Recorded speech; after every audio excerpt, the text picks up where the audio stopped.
嗱，其實咧翡翠手鐲真係冇你哋想象中咁貴嘅。嗱，點解人哋檔口嗰度賣得你哋咁貴咧？咁人哋係有原因嘅。咁人哋個鋪租、裝修、各種各樣嘅燈油火蠟，樣樣都要錢，賣貴我哋幾倍真係好正常嘅。而係我哋呢度每條手鐲只賺取10%嘅辛苦費，就賺少少當啲街坊嘅。點解老夫子呢度會比人哋平啲啲咧？原因好簡單嘅，就因為我自己工廠呢度咩都一手搞掂晒嘅，自己買料、睇料、起埋貨，冇咗中間商一層一層再一層嘅差價，都唔使我點講，大家都應該明㗎。嗱，我哋一齊嚟睇下我手頭上呢批冰親彩嘅翡翠手鐲，工場啱啱切出嚟嘅料，其實嗰種濃郁嘅紫色加帶住好鮮明嘅過濾色，兼且個底妝仲好靚添。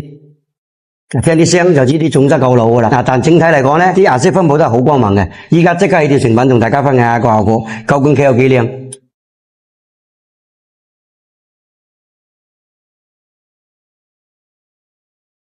哇！啲聲哐哐聲，就話佢種夠晒老就咁解。風咪聲沙子先。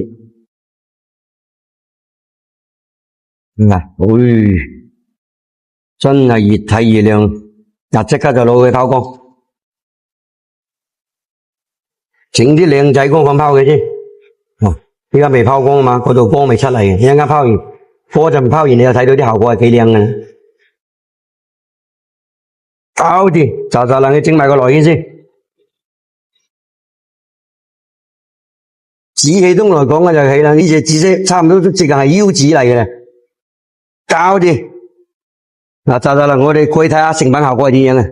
哇，你睇下依家條成品出咗嚟啦，幾靚麗啊！真係越睇越靚，你嗰隻係咪講緊你哋咧？你睇下咁好溫柔嘅紫色，加帶隻幾冇好明顯嘅過濾色，顏色清新淡雅，兼且個底妝係比較乾淨嘅，啱晒啲預算唔高，又想買到適合啲靚女們嘅。嗱，依家同大家出去睇下自然光，幾時夠真實？嗱，我哋過嚟睇下自然光幾時最真實嘅。